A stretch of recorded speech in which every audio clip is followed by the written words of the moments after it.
포카라 폐와 호수이고요. 이쪽은 이제 호수가를 따라서 쭉 도시가 형성이 되어 있는데, 이쪽은 이제 호수의 맨 윗 블록에 가깝다고 볼 수 있겠습니다.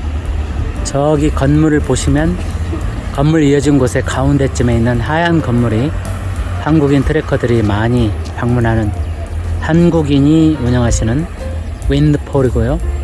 윈드폴에서는 식당도 하시면서 숙소도 게스트하우스 운영하시면서 여기 트레킹 하시는 안나푸르나 트레킹 하시는 분한테 장비를 대여해 주거나 코스를 알려주거나 또 표를 끊어주거나 버스 티켓, 비행기 티켓, 그리고 환전도 해주고요. 여러가지 차를 불러주기도 하고 그런 편의를 제공하는 것을 지켜볼 수 있었고요. 여기에서 이제 단순히 숙소만 넣고 할 때는 꼭 만들셔도 되겠지만, 트레킹을 하거나 할 때는 여러가지 계획도 있고 일정도 짜고 그다음에 가이드도 섭외하고 해야 하기 때문에 그런 것들을 저 윈드폴 사장님 여유분이 계신데 많이 한국인들한테 도움을 주시는 걸 볼 수 있었고요. 제가 거기를 뭐 홍보하는 건 아니지만 있는 동안에 저는 거기서 묵지는 않았습니다. 가끔 가서 한식을 먹거나 이제 필요한 문의를 했는데, 워낙 노하우가 많으시기 때문에 처음 오시는 또는 익숙치 않은 분들은, 한국인들은 이쪽 윈드폴에 가시면 그런 여러가지 여기 체류하는 과정에서 필요한 도움을 얻을 수 있고요. 이쪽 폐와 호수는 포카라의 대표적인 상징적인 호수라고 할 수 있겠습니다. 이 호수는 이제 네팔에서는 두 번째로 큰 호수로 알고 있고요. 이게 호수에 뭐 끝이 안 보일 정도로 거의 장대한 그런 호수는 아니고, 어쨌든 그래도 이 호수를 중심으로 시가지가 형성된 만큼 포카라를 상징하는 호수라고 할 수 있고요. 포카라가 인구가 이제 한 50만 정도 되고요. 네팔의 인구는 약 3천만 남짓 3,100만 향해 가고 있고, 제1의 도시는 수도인 카트만두입니다. 여기는 제2의 도시 포카라이고 약 50만 정도 드는데, 카트만두의 5분의 1, 6분의 1 정도 드는 차이가 있는 거지만, 레이크 사이드로 해서 숙소, 상가들이 다 형성되어 있고요. 쭉 레이크 사이드를 통해서 이렇게 많은 분들이 산책 또는 피크닉을 할 수 있고 호수 주변에서 여유롭게 시간을 보낼 수 있습니다. 이제 여기 호수에도 액티비티들이 좀 있습니다만, 보트를 타거나 이 가에 있는 디즈니랜드 이런 데를 가거나 놀이시설을 가거나 저 섬이나 이쪽으로 가서 즐길 수도 있지만, 이 자체로 그냥 호수에서 거닐면서 시간을 보내면서 느린 시간의 미학을 즐길 수 있는 곳이고요. 이런 배들은 발을 저어서 타는 것 같은데 저는 이용을 안 해봤고요. 그냥 호수를 거니는 것 자체로 충분히 의미도 있고 더 나은 것 같아서 하고 있습니다. 호수에서 호수 저쪽 편까지도 웬만하면 걸어 다니는데 그렇게 길지 않고, 웬만한 데는 이 호수 사이드 쪽으로는 20-30분이면 다 이동이 가능한 곳입니다. 그래서 만약에 저는 여기서 안나푸르나 쪽에 트레킹을 했기 때문에 굳이 여기서 뭐 다른 것은 잘 안 했지만, 만약에 트레킹을 하지 않고 그냥 포카라에 와서 한 달 살기를 하거나 그냥 머무르신다고 하면은 뭐 여기 그 폐화수 주변으로 해서 이쪽에서 액티비티를 하거나 여유있게 산책을 하거나 숙박하면서 지내는 것도 이제 방법일 것 같아요. 실제로 그렇게들 합니다. 그리고 저쪽 너머에는 이제 바라히 사원이라고 해서 힌디의 그 신 중에 한 분을 모시는 그런 사원이 있고요. 그쪽으로 가거나 안으로 들어가거나 또는 배를 타고 놀이를 할 수가 있고요. 여기는 이쪽에 제로 갤러리라고 해서, 제로 갤러리 카페라고 해서 한국식 음식을 합니다. 뭔가 좀 어색하긴 하지만 제로 갤러리 스페셜 진빔 하이볼. 안녕하세요, 네팔 포카라 한국 식당. 하여튼 한국 음식을 시구를 한다는 것들은 곳곳에다 써놨습니다.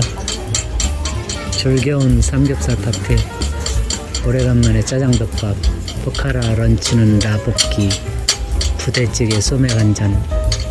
벌써 약간 본맥이 매끄럽지는 않죠. 그러나 한국 음식을 취급한다는 걸 최대한 간판에 써놓고요. 건너편에 보면 관람차가 보이죠. 배관람차에.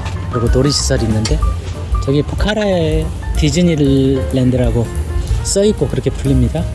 근데 이제 어떻게 보면 뭐 디즈니랜드의 명칭을 도용한 거죠. 그런데 저건 뭐 사실인지 어쩐지 모르겠지만 디즈니랜드에서 유일하게 여기 있는 포카라에 있는 디즈니랜드를 소송을 안 하고 내버려 둔다, 방관하고 있다라고 하는데 왜 그러냐니까 그렇게 할 만큼 규모가 안 돼서 그냥 무시하고 있다고 하는 우스갯소리가 있습니다. 디즈니랜드라고 써있는데 다른 데서 크게 디즈니랜드 이름을 도용하면 시비를 걸거나 소송감이 들 수 있겠는데 여기는 그냥 애교로 봐준다는 그런 말이 있는데 저렇게 관람차하고 놀이시설들이 있고 약간 안개가 꼈는지 미세먼지가 있는지 햇빛이 구름 사이로 드러나긴 했지만 보시다시피 시계가 그렇게 맑지 않고요. 조금 흐릿한데 그래서 뭐 좀 촬영을 해도 예쁘게는 잘 안 나옵니다만 어쨌든 모처럼 시간이 나서 주말에 한번 호수가 전경을 살펴보고 있고요.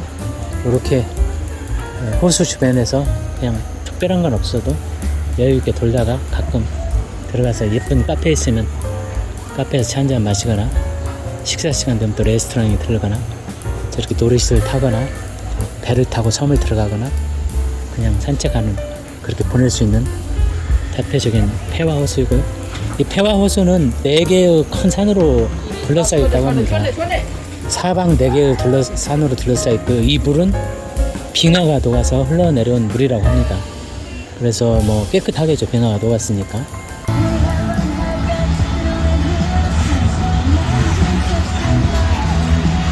여기가 이제 폐화호수의 대관람차 있는 곳이고요. 가까이 와보니까 멀리서 볼 때보다는 크게 보입니다만 아직 그렇게 이용하는 사람 많이 없네요. 오히려 밑에서 그냥 커피 마시고 차 마시고 하는 사람들이 많고 이용하는 사람들은 별로 없지만 이글즈의 음악이 나오면서 대관람차 있는 곳을 한번 와봤습니다. 여기가 폐화호수에서 배를 탈 수 있는 선착장인데요. 와서 보니까 이제 현지 주민들은 저렇게 배를 타시는 것 같고 가격이 이렇게 저렴하진 않네요. 저기 가격표가 있는데 드라이버와 함께 1시간 타는데 900루피, 파라이 템플까지는 1180루피, 드라이버와 2시간 타는데 1450, 1시간 혼자 타는데 780, 약 8,000원 되겠네요. 1시간 혼자 셀프로 타는데 8,000원 정도. 그 다음에 드라이버 운전사가 따로 있는데 1시간 타는 데는 9,000원 정도. 파라이 템플까지 건너가는 데는 11,800원 정도. 그러니까 뭐 이집 물가로는 싸진 않은 것 같은데 어쨌든 여기에서 폐화호수에서 할 수 있는 여러 가지 액티비티 중에 하나로 여기 보트에서 운전하는 저렇게 돌을 저어주는 드라이버가 있는 경우도 있고 셀프로 타기도 하는 경우가 있고 약 10,000원 안팎으로 1시간에 즐길 수 있을 것 같고요. 물어보니까 여기 보트가 이쪽에 구명조끼가 있는데 이 구명조끼 타고 가서 올 때는 뭐 아무 배를 타고 와도 된다고 하네요. 템플까지 가는 경우에 아니면 여기 1시간 그런 정해진 시간만큼 구명조끼 타고 들어갈 수 있고요. 현지인들이 뭐 가장 많이 하는 액티비티 중에 하는 것 같고요.